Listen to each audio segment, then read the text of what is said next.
Hi అందరికీ, అందరు ఎలా ఉన్నారండి?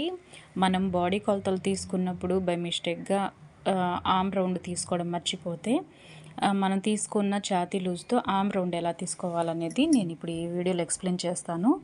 మనం తీసుకున్న చెస్ట్ లూజ్ వచ్చేసి ఇది 37.5 అండి. 37.5 చెస్ట్ లూజ్ ఉన్న వాళ్ళకి మనకి 4 మడతల మీద 9.5 వస్తుందండి. ఈ 9.5 వచ్చినప్పుడు మనం ఇక్కడ చెస్ట్ లూజ్ దగ్గర డాట్ పెట్టేసుకుందాము. ఎక్స్ట్రాగా 2 ఇంచెస్ లూజ్కి అయితే తీసుకుంటాం కదా.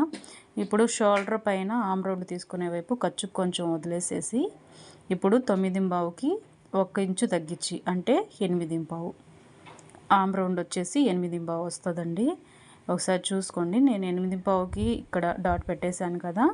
ఇక్కడ నుంచి ఒకసారి చెస్ట్ లూజ్ చెక్ చేసుకోండి, 9.5 వస్తుంది. హాయ్ అందరికీ, అందరు ఎలా ఉన్నారండి? మనం బాడీ కొలతలు తీసుకున్నప్పుడు బై మిస్టేక్గా ఆర్మ్ రౌండ్ తీసుకోవడం మర్చిపోతే మనం తీసుకున్న ఛాతీ లూజ్తో ఆర్మ్ రౌండ్ ఎలా తీసుకోవాలనేది నేను ఇప్పుడు ఈ వీడియోలో ఎక్స్ప్లెయిన్ చేస్తాను. మనం తీసుకున్న చెస్ట్ లూజ్ వచ్చేసి ఇది 37.5 అండి.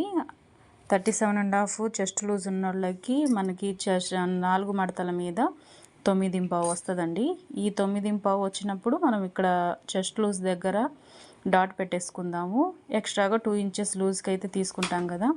ఇప్పుడు షోల్డర్ పైన ఆర్మ్ రౌండ్ తీసుకునే వైపు ఖర్చుకు కొంచెం వదిలేసేసి ఇప్పుడు 9.5కి 1 ఇంచు తగ్గించి అంటే 8.5 ఆర్మ్ రౌండ్ వచ్చేసి 8.5 వస్తుందండి. ఒకసారి చూసుకోండి, నేను 8.5కి ఇక్కడ డాట్ పెట్టేశాను కదా. ఇక్కడ నుంచి ఒకసారి చెస్ట్ లూజ్ చెక్ చేసుకోండి, 9.5 వస్తుంది.